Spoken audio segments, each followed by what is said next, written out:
अच्छा सुनो, सब्सक्राइब करते वक्त ना घंटी बजा देना ताकि जब मैं ऑनलाइन आऊँ तो तुम्हारे फोन की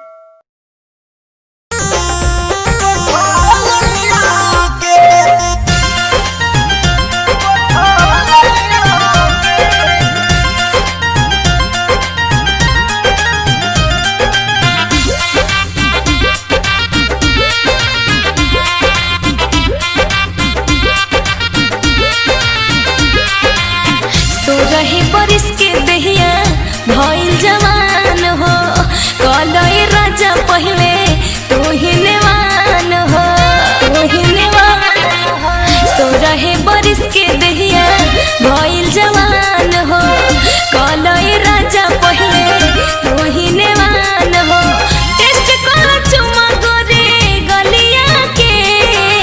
टेस्ट कर चुमा गोरे गलिया के चीखे दये रानी कैसन बा काहो तनी चीखे दये रानी कैसन बा सवाद उठा लिया के तनी चीखे दये रानी कैसन बा सवाद उठा लिया के मार दे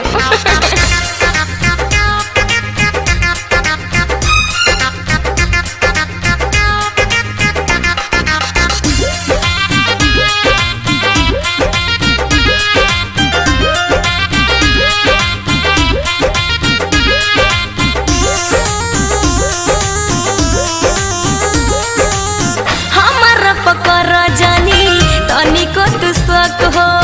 तहरे ला धैले बानी कोके ताला लक हो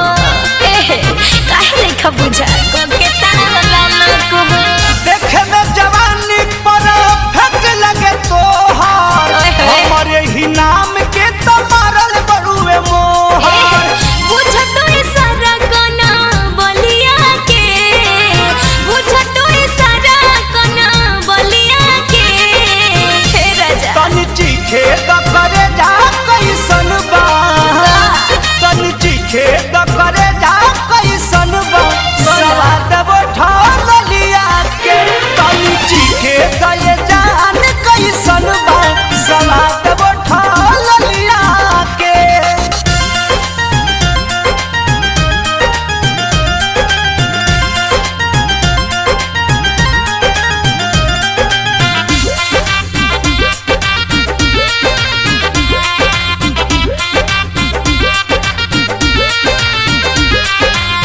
बहिया में भरो बारे दर्द नहीं होता पढ़ल जाई पहाड़ा लेके चलो लोता चला चला ना लेके चलो लोता नाम पर मोध हवे होय तोहर प्रेमी हम हिनु खाएब गोटाइल तोहर छेमी